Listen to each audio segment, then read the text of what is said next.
재산이 많으면 걱정거리가 늘어나지만 재산이 없으면 걱정거리가 더 많아진다.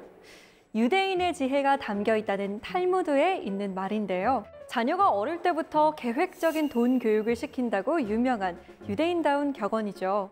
돈 이야기는 어쩐지 하기 좀 쑥스러워하는 우리나라 문화. 그런데 요즘 2030 세대가 돈을 공부한다는 이야기가 들려옵니다. 돈을 벌고 싶다면 반드시 알아야 하는 돈의 정체.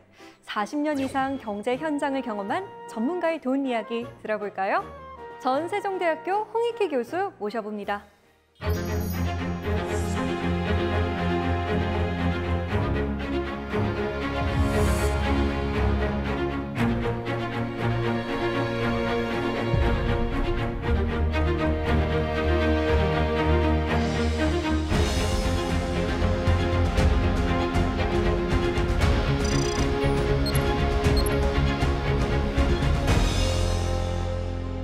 네, 교수님 안녕하세요. 네, 안녕하세요. 네, FRB 전 의장인 앨런 그리스퍼는 이런 말을 했습니다. 문맹은 생활을 불편하게 하지만 금융 문맹은 생존이 불가능하기 때문에 문맹보다 더 무섭다라고 했는데요.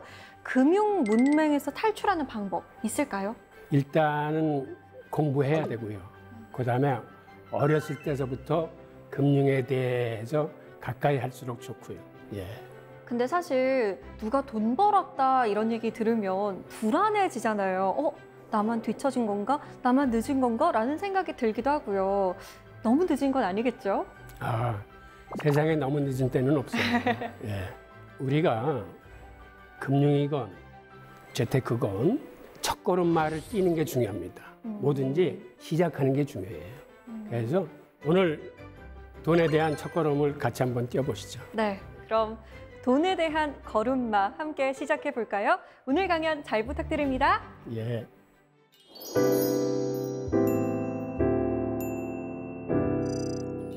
여러분들 자본주의가 어떻게 태동하고 지금의 금융자본주의가 일어났는지에 대해서 제가 그 히스토리를 간략하게 말씀을 드리겠습니다.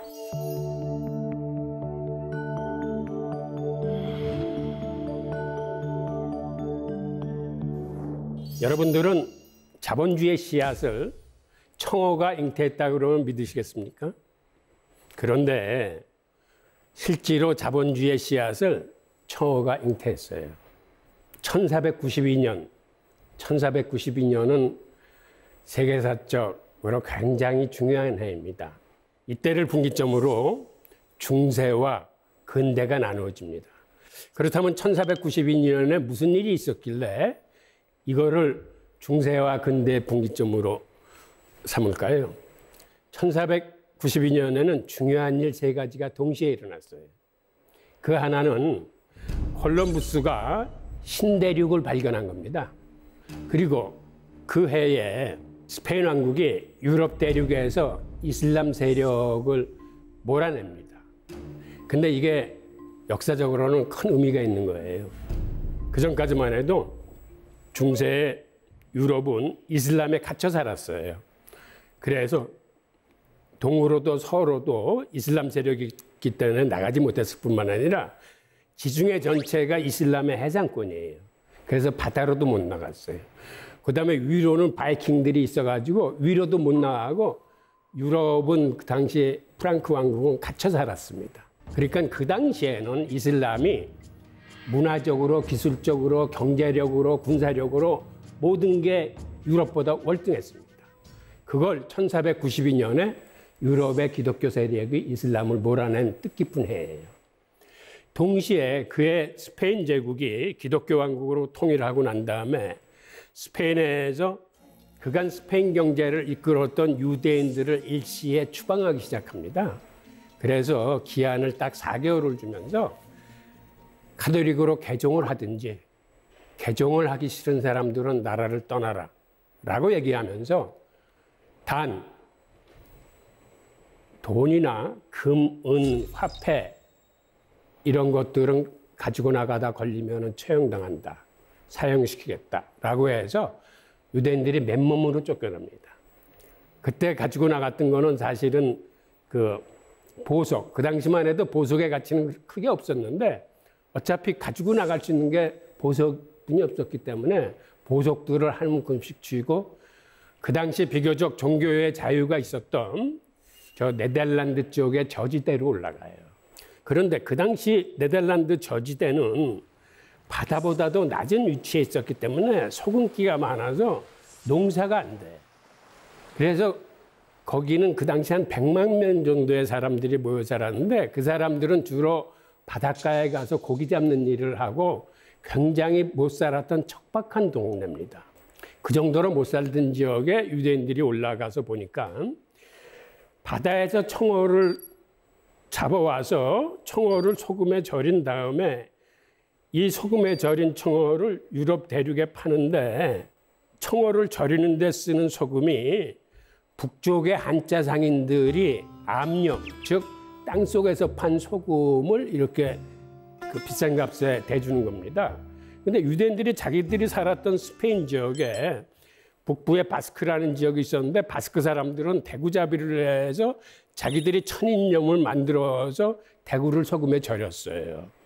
그래서 유대인들은 스페인에서 천일염을 수입을 합니다. 그런데 천일염이 이 암염보다 품질도 더 좋으면서 가격은 더 싸요. 그래서 유대인들이 소금 상권을 장악하게 됩니다. 그 당시는 소금 가격이 굉장히 비쌌어요. 그러니까 청어가 비싼 게 아니라 소금이 비싸기 때문에 소금 상권을 장악하니까는 자연스럽게 유대인들이 청어 절임 산업을 주도하게 됩니다. 유대인들은 뭐든지 자기들이 어떤 산업을 하나 주도를 하면 그걸 꼭 독점화시킵니다. 그래서 유대인들이 협회를 만들어서 그 산업을 독점화시키면서 품질을 균일하게 만들고 아주 조직 관리를 잘하면서 분업화, 세분화해서 그 산업을 굉장히 키우기 시작합니다. 그런데 이렇게 청어 산업이 클 수 있었던 게 당시 유럽의 기독교 국가는 1년에 4분의 1 정도가 금식일이에요. 금식일에는 육류를 먹지 못합니다. 그런데 금식일 날 생선은 먹을 수가 있어요. 그리고 냉장고가 없던 시절이라 소금에 절임 청어가 비교적 상하지 않기 때문에 그게 급속도로 판매량이 늘어나면서 고기잡이 배가 많이 더 필요하게 됐어요. 그래서 유대인들이 조선소를 차려가지고 청어잡이 배들을 많이 만들면서 고기잡이 배만 만드는 게 아니라 화물선을 만들기 시작했습니다.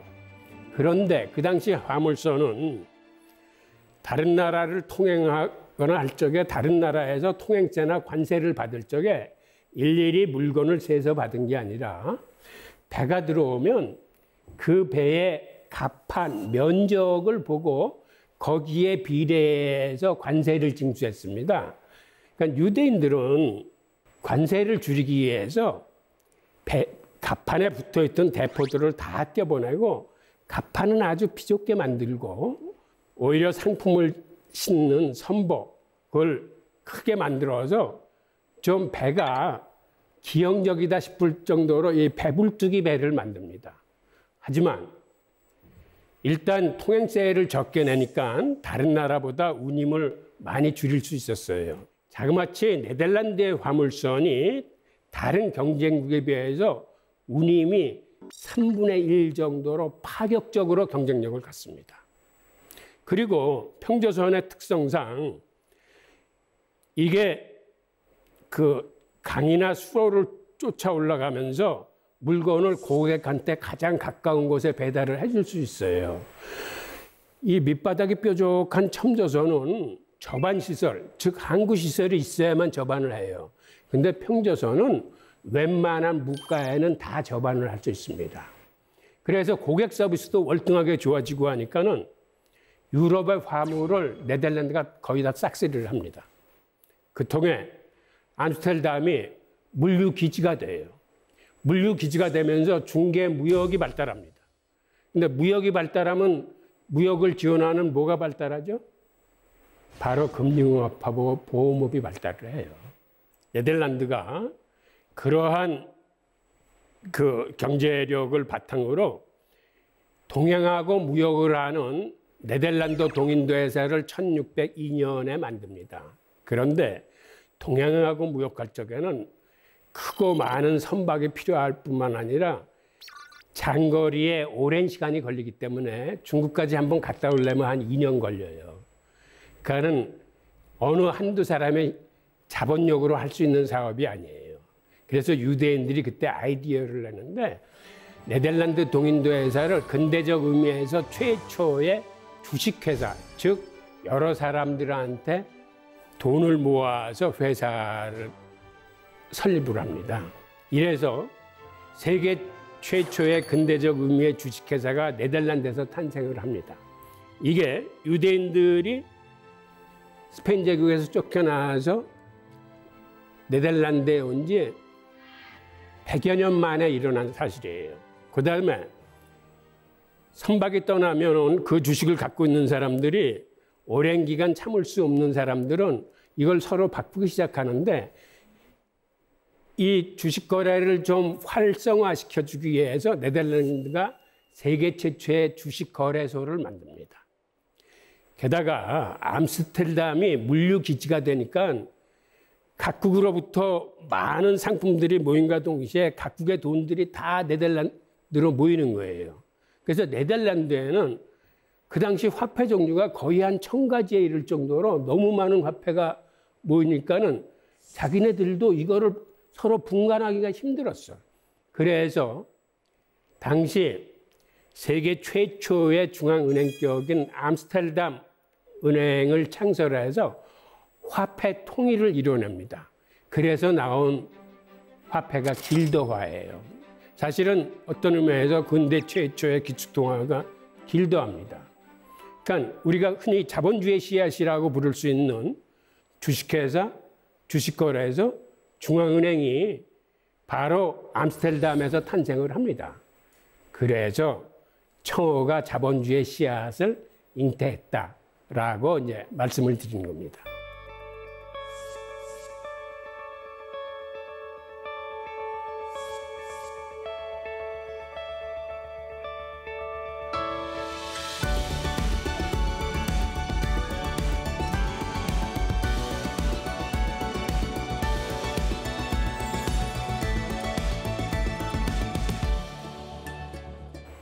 네덜란드가 스페인에 대한 독립전쟁을 하는데 그 당시 이제 빌레름 공이라고 있었는데 유대인들은 네덜란드에서조차 추방당하면 어디 다른 데 가서 살 곳이 없기 때문에 정말 윌리엄 공을 열심히 도와가지고 그 전쟁 자금을 대줍니다. 그래서 네덜란드에서 전쟁 채권 시장이 발달을 해요.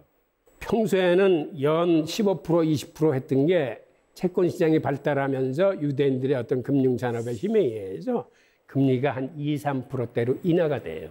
근데 이게 경제사적으로는 굉장히 중요한 의미를 갖고 있습니다.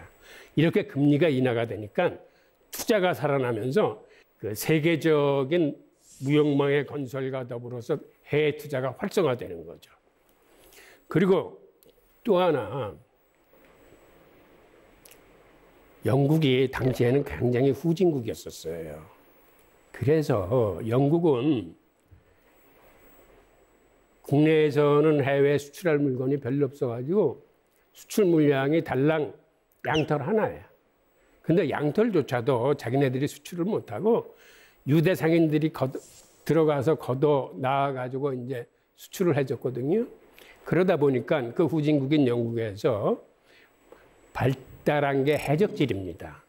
해적질을 통해서 다른 나라 배를 습격해 해서 이제 물건을 뺏어오는 건데 사실 옛날에 부의 증대라는 건 거래를 통한 것도 있었지만 대부분이 약탈 전쟁이나 정복 전쟁을 통해서 부를 습득했던 거거든요. 당시 의회가 왕을 축출할 계획을 세우면서 네덜란드 윌리엄 총독 부부를 영국 왕으로 초청을 합니다. 빌레름 3세는 영국 왕이 되면서 윌리엄 3세가 됩니다. 그리고 이거를 명예혁명이라고 불러요. 왜 그러냐면 피 한 방울 흘리지 않고 혁명을 이룩했다고 그래서 이거를 명예혁명이라고 합니다. 그런데 윌리엄 3세가 영국 왕이 돼서 프랑스하고 전쟁을 하려고 보니까는 영국에 함선이 없는 거예요. 그래서 다시 유대인들을 불러서 화급하게 도움을 요청하게 됩니다.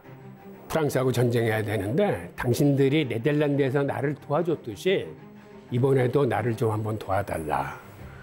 그런데 왕이 요청한 금액이 너무 커. 120만 파운드야. 그래서 이거 한두 사람의 힘으로 마련할 수 있는 돈이 아니에요. 그래서 자기네들이 네덜란드에서 했던 방식대로 전쟁 기금 모금 기구를 만들어서 일종의 주식회사 형태로 주식을 팔아서 자금을 모집합니다.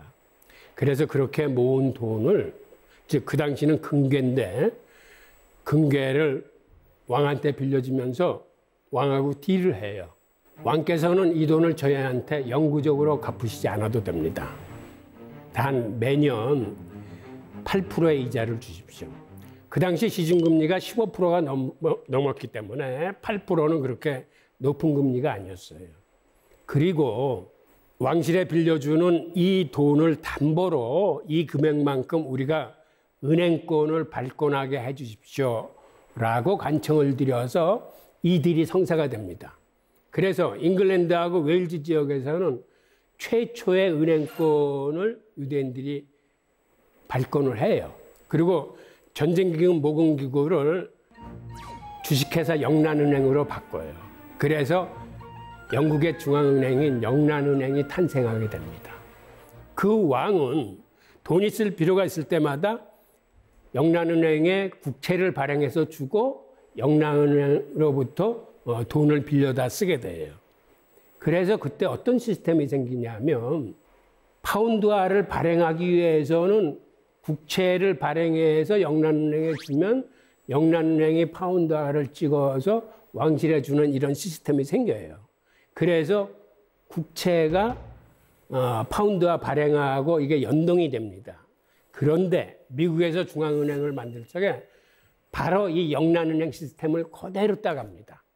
그래서 중앙은행을 만들면서 그걸 주식회사 형태로 민간 자본을 통해서 자본을 만들고 정부는 국채를 만들어서 미국 연준에 주면 연준은 그 국채를 받아서 거기에 해당되는 만큼의 달러를 미국 정부에게 주게 되는 거죠. 이런 식으로 국채와 달러 발행이 연동되게 돼 있어요.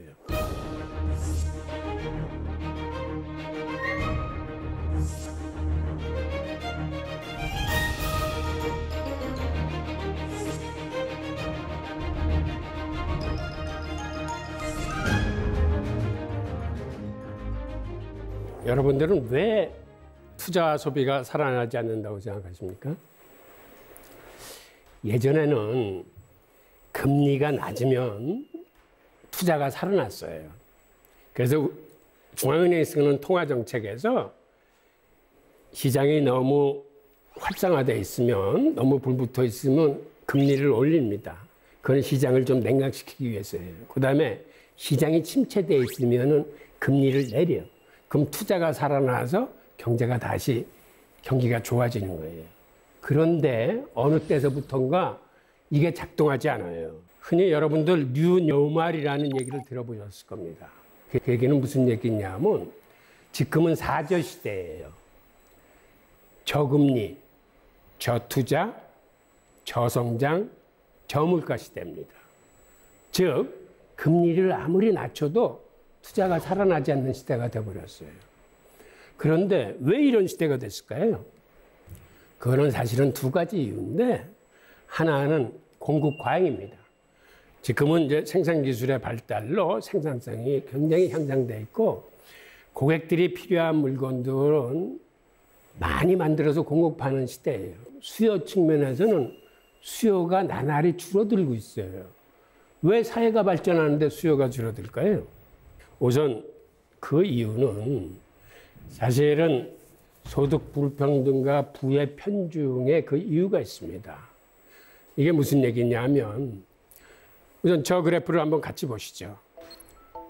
미국에서 소득이 늘어나는 계층은 상위 1%뿐이 없습니다. 밑에 있는 빨간 그래프가 우상향을 하고 있는데 상위 1%는 매년 소득이 늘어나요. 근데 차상위 9%만 하더라도 현상 유지를 하고 있습니다. 소득이 늘지 않아요.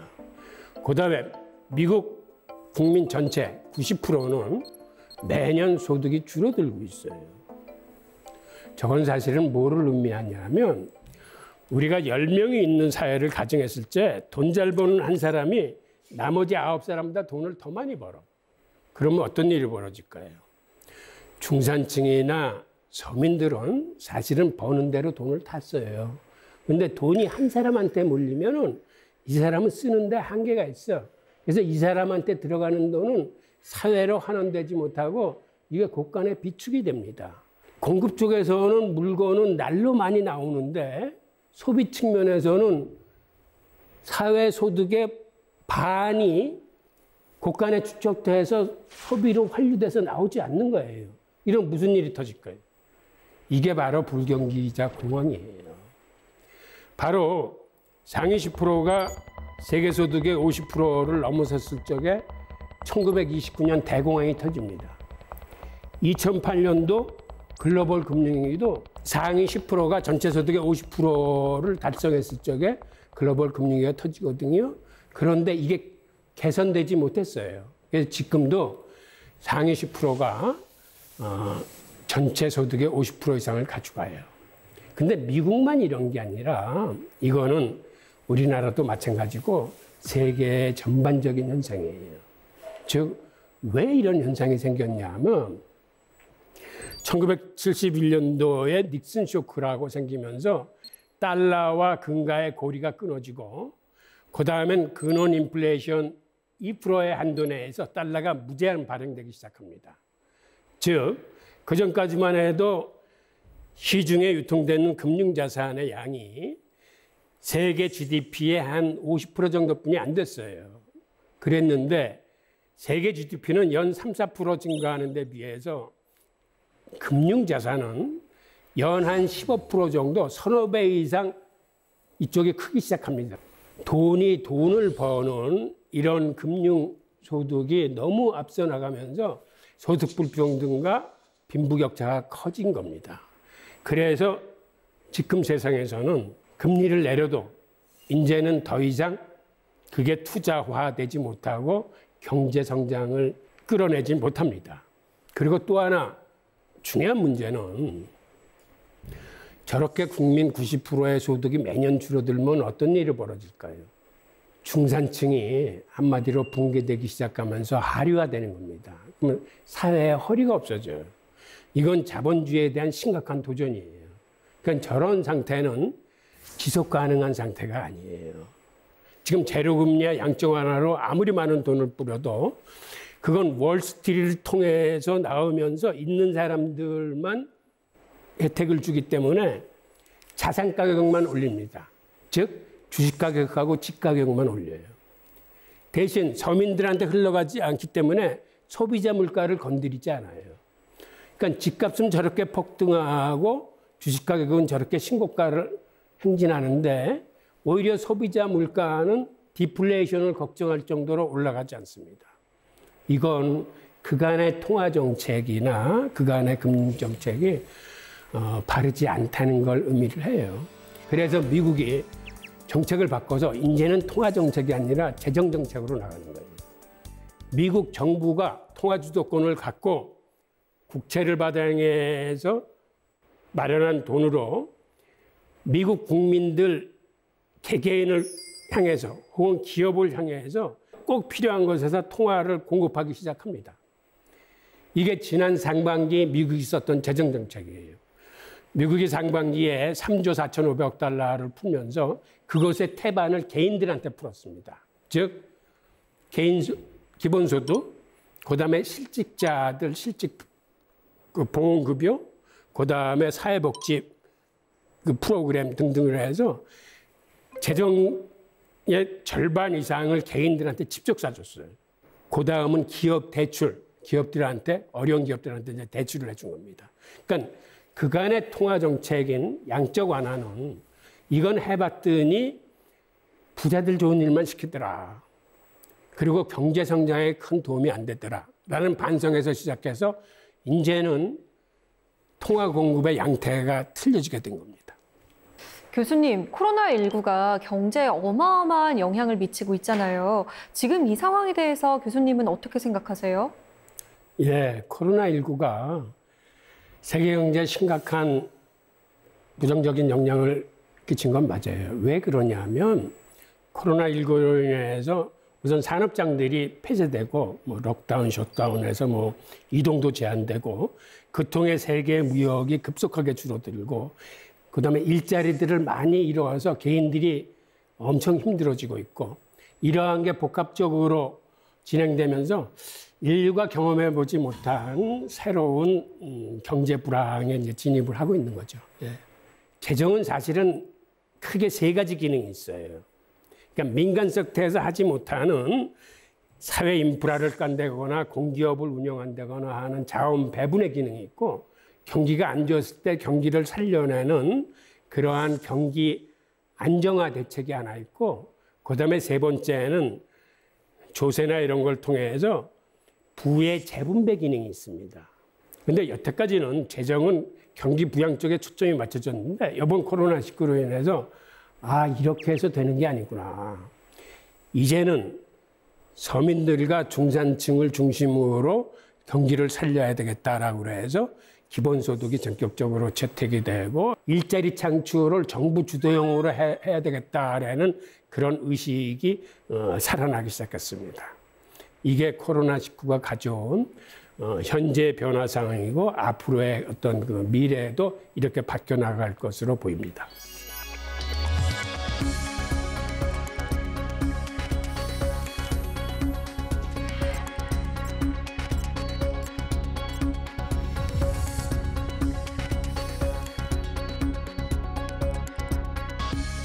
이번에는 코로나 시대의 새로운 투자 포트폴리오에 대해서 한번 말씀드리겠습니다.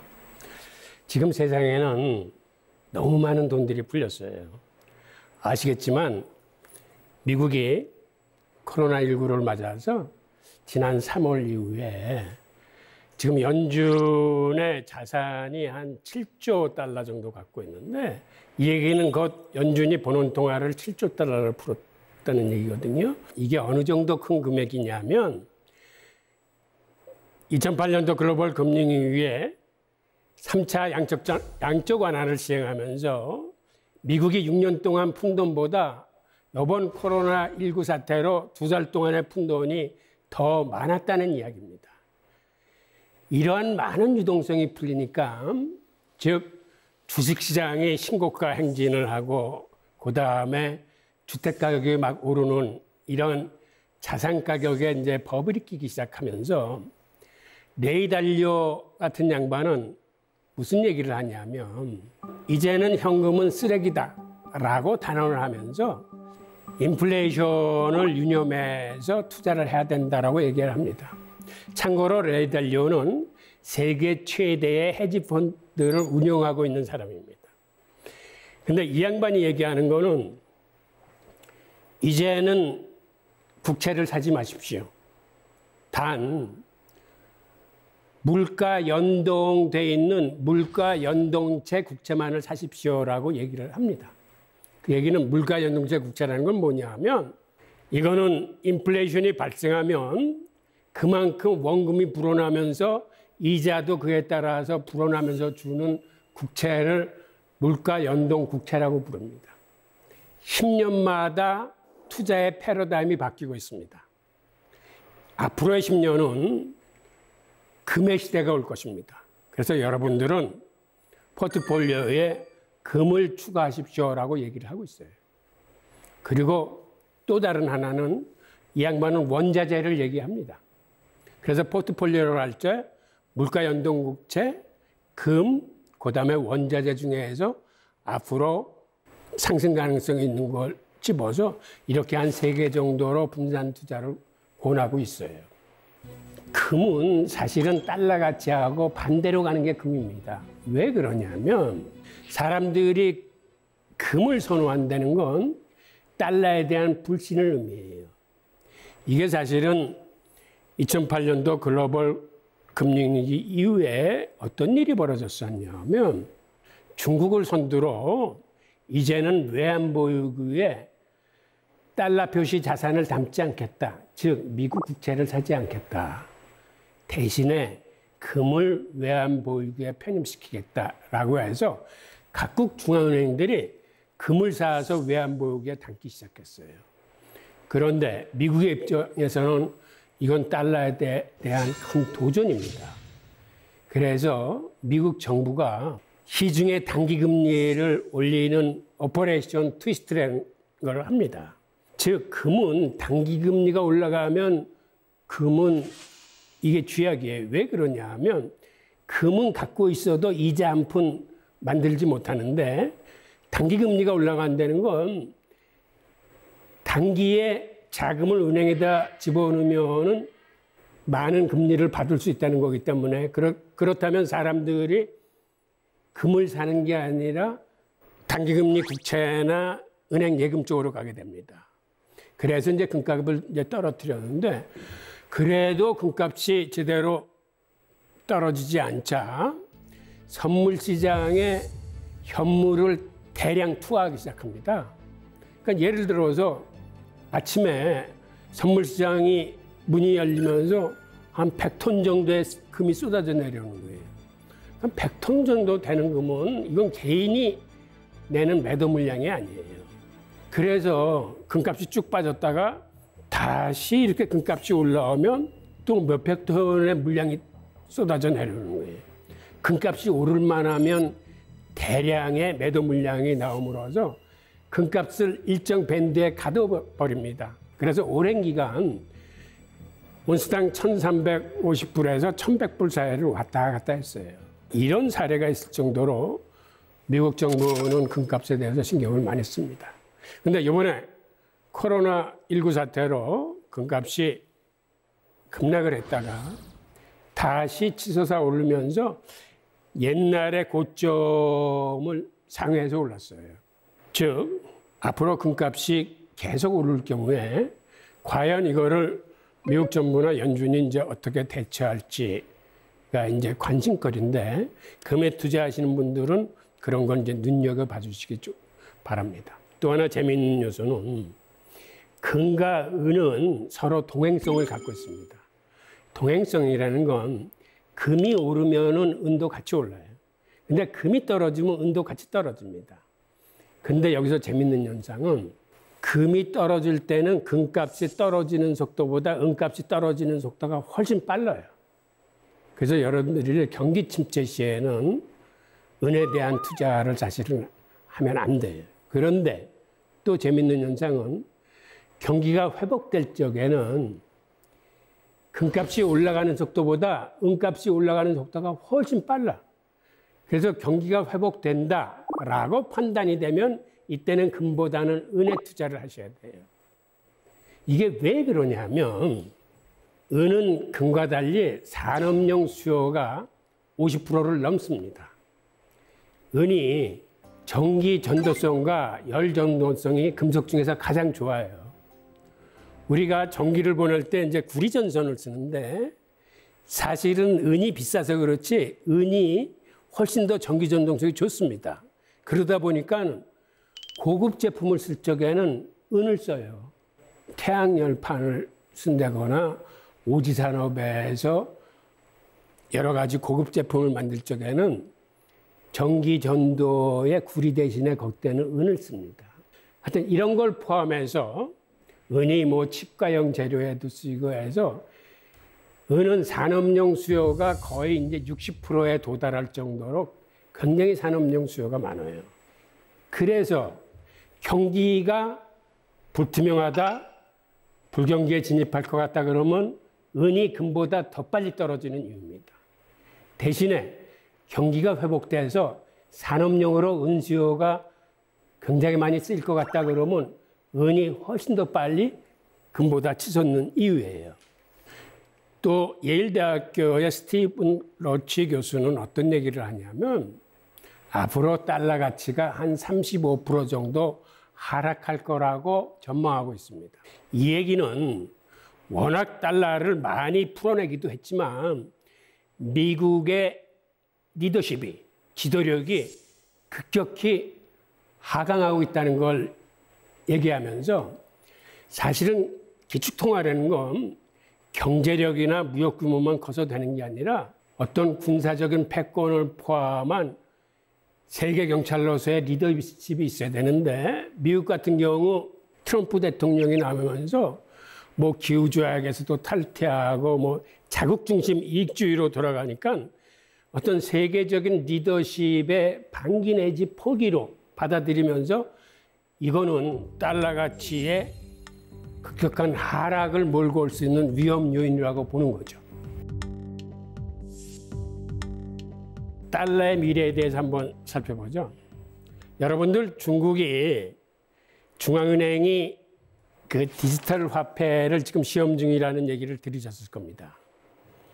이건 무슨 얘기냐면 그간 암호화폐가 출현했을 적에 이 암호화폐가 많은 좋은 기능을 갖고 있음에도 불구하고 화폐로서의 본원적 기능을 하지 못했어요. 그거는 변동성이 너무 커가지고 이게 교환의 매체가 된다거나 가치 저장의 수단이 되기가 굉장히 힘들었어요. 암호화폐는 기본적으로 추적 불가능한 화폐입니다. 암호화폐가 탄생된 동기가 개인의 프라이버시를 지키기 위한 거거든요. 내 구자가, 내 돈이 어디로 쓰이는지를 위에서 다 감시한다면은 가장 큰 타격을 받는 거기 때문에 그런 걸 추적 못하게끔 만들어진 게 암호화폐예요. 그런데 지금 각국 중앙은행들이 만들고 있는 디지털 화폐는 이게 추적 가능한 디지털 화폐입니다. 이거를 이원화 시스템으로 하자. 즉 중앙은행으로부터 상업은행까지 보낼 적에는 추적 가능한 디지털 화폐를 보내고 상업은행으로부터 개인이나 기업들한테 갈 적에는 그 단계에서는 이걸 추적 불가능하게 만들자. 암호화폐 시스템을 연동시켜서 쓰자라는 이런 연구들을 하고 있습니다. 그런데 이게 무제한의 익명성을 보장해 주는 건 아니고 중국 같은 경우는 두 가지의 단서를 달 거라고 그래요. 무슨 얘기냐면 큰 돈을 거래할 적에는 실명 전자지갑으로만 해라. 그 다음에 작은 돈 거래라도 그게 불법 자금이나 마약 자금이나 지하 자금이라고 판단되면 법원의 영장을 발부받아서 추적을 하겠다라는 쪽으로 지금 가닥을 잡는 것 같습니다. 그런데 이 디지털 화폐가 앞으로 왜 큰 이슈가 될 거냐면 우선 중국의 디지털 화폐를 보면 저기에 부딪히기 기능이라고 있습니다. 인터넷이 없는 환경에서도 휴대폰과 휴대폰을 부딪히기만 해서 서로 지급 결제가 되는 거예요. 지금 세상에는 인터넷이 없어가지고 은행 구자가 없는 사람들이 한 17억 명이 넘어요. 인터넷이 있는 환경에서도 신용불량이나 이런 여러 가지 사유로 인해서 구자가 없는 사람들이 많습니다. 그런데 이런 사람들을 이제는 금융 서비스권 안으로 이거를 다 포용할 수 있다는 얘기입니다. 특히 후진국일수록 이 전자화폐가 급속도로 팽창하게 될 거예요. 즉 힘들고 못 사는 사람들을 금융권 안에 포용함으로써 그들한테 금융 서비스를 해주고 예금과 대출 기능을 집어넣어주기 때문에 그 지역이 이런 디지털 화폐를 씀으로써 그 경제 성장에 큰 혜택을 받게 될 겁니다. 그 다음에 지금은 세계 그 통화의 교환 시스템이 스위프트라는 미국 주도의 교환 시스템을 쓰고 있습니다. 그런데 앞으로는 이 스위프트에 대항하는 다른 결제 시스템들이 나와요. 즉 중국의 입장에서는 지금 칩스라는 결제 시스템을 쓰는데 이게 나날이 활성화돼서 쓰는 국가들이 많습니다. 마찬가지로 러시아도 루블을 가지고 자기들이 쓰는 통화 시스템을 만들었어요. 그러다 보니까 지금 브릭스를 이루고 있는 중국, 러시아, 인도가 만나서 우리가 세 나라의 디지털 화폐를 표준화시키자. 그래서 같은 화폐를 쓰는 방법을 한번 연구해 보자라고 지금 합의한 상태예요. 유럽 같은 경우도 중국이 저렇게 디지털 화폐를 내놓으니까는 유럽도 지금 열심히 개발들을 하고 있고, 지금 영국의 영란은행 마크 총재 같은 사람은 유럽이 지금 각 개별적으로 이거 할 게 아니라 유럽의 디지털 화폐를 이걸 하나로 뭉치자, 표준화시키자 해서 미국의 기축통화에 대응할 수 있는 그러한 디지털 화폐를 만들자라고 하고 있어요. 그래서 미국도 이제는 바빠졌어요. 오히려 의회가 미국 정부 보고 우리도 빨리 디지털 화폐를 개발을 하자. 그리고 미국에서는 민간 섹터가 지금 훨씬 더 활발합니다. 예를 들어서 JP 모건 은행이 JP 모건 코인을 만들었어요. 이 스테이블 코인. 그래서 은행권 간에는 이걸로 송금을 하자라고 하고 있고, 그 송금 시스템이 오히려 스위프트나 이런 것보다도 훨씬 효율적이고 저렴해요. 디지털 화폐가 사용된다는 건 이건 사실은 화폐 개혁을 의미합니다. 디지털 화폐가 나오면 그걸 쓰기 위해서는 국권을 가지고 그거를 이제 바꿔야 되는 거거든요. 이제 그러다 보면 이게 자연스럽게 화폐 개혁으로 가는 거예요. 그렇게 되면 우리나라 같은 경우는 디지털 화폐를 쓰면서 이게 그 리디미네이션을 같이 할지 몰라요. 지금의 예를 들어서 1,000원을 1원으로 바꾼다거나 하는 시스템으로 갈지 모릅니다. 그러면은 사실은 전격적인 화폐 개혁이 돼요.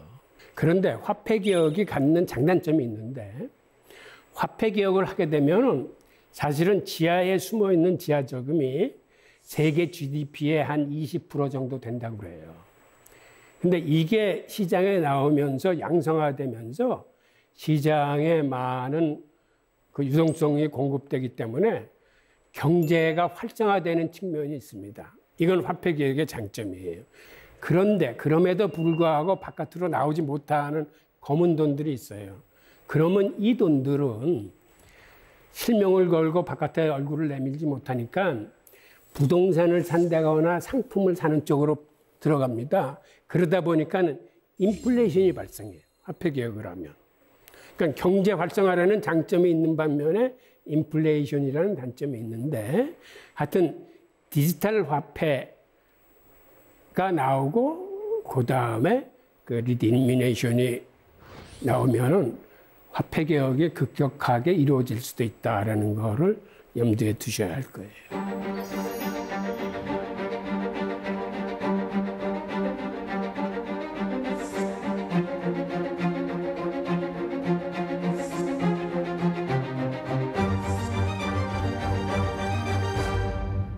오늘 제가 많은 얘기를 드렸는데 저는 두 가지를 강조하고 싶습니다. 돈은 사실은 이게 흘러야 되는 거거든요. 그런데 돈을 내가 축적함으로써 이 돈을 뜻깊은 곳에 쓸 수 있을 그러한 주인이 되는 게 사회 발전을 위해서도 바람직한 겁니다. 무소유나 청빈보다는 내가 돈의 주인이 돼가지고 돈을 사회에 흘리겠다라는 이런 자세가 이제 바람직하다고 생각되고, 두 번째는 모든 것이 그렇지만 돈은 공부해야 됩니다. 특히 재테크 하시는 분들은 공부 열심히 하셔야 돼요.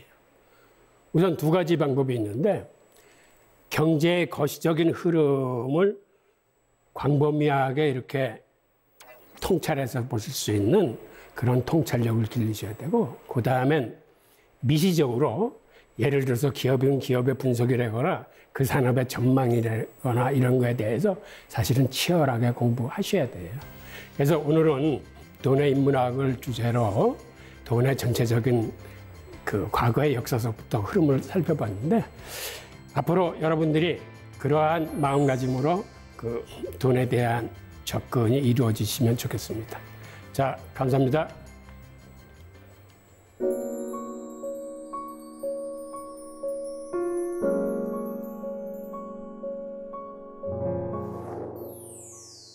네, 교수님 강연 잘 들었습니다. 돈의 흐름에 대해서 잘 생각해보지 못했었는데 이번 강연을 계기로 많이 배운 것 같아요. 고맙습니다. 사세기 공동체 여러분께서 질문을 미리 보내주셨는데요. 한번 만나볼까요? 먼저 이영희님의 질문입니다. 부모와 아이가 함께 경제 공부하는 것도 좋을 것 같습니다. 어떤 것부터 시작하면 재밌게 할 수 있을까요? 경제 공부라고 하면 사실 좀 막막하게 느껴지는데 아이와 함께 시작한다면 어떤 것부터 하면 좋을까요? 경제 공부에 대해서는 유대인들이 하는 자녀 경제 교육에 좋은 모범이 될 거라고 생각하는데요.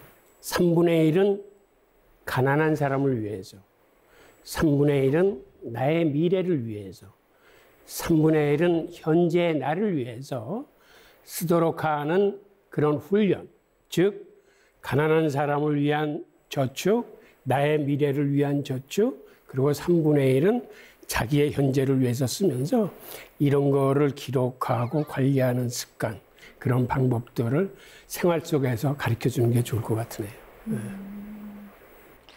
자, 다음 질문 받겠습니다. 다음은 여나은 씨의 질문입니다. 교수님은 경제 전문가시잖아요. 그런데 교수님도 투자를 했다가 실패하신 경험이 있으신가요? 교수님은 투자에 실패를 안 하실 것 같은데 혹시 투자했다가 실패하신 경험이 있으세요? 아니, 저는 사실은 투자를 안 합니다. 그건 제가 투자할 돈이 없어서예요.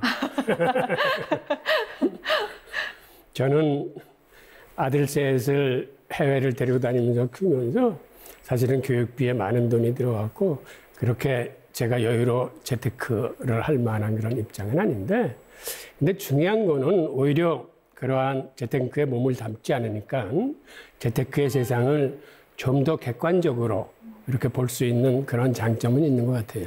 예. 오늘 교수님과 대화를 나누고 또 교수님의 강연을 들으면서 돈에 대한 새로운 정의가 내려진 것 같아요. 많이 배웠습니다. 오늘 감사합니다. 네, 감사합니다.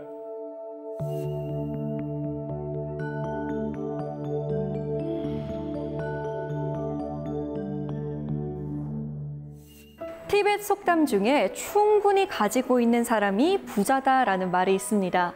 아무리 돈이 많아도 나눌 수 없고 늘 부족한 사람은 부자라고 부르지 않는 거죠. 돈이 무엇인가 생각해 보니 나는 충분히 가지고 있는 사람인가 다시 생각해 보게 됩니다.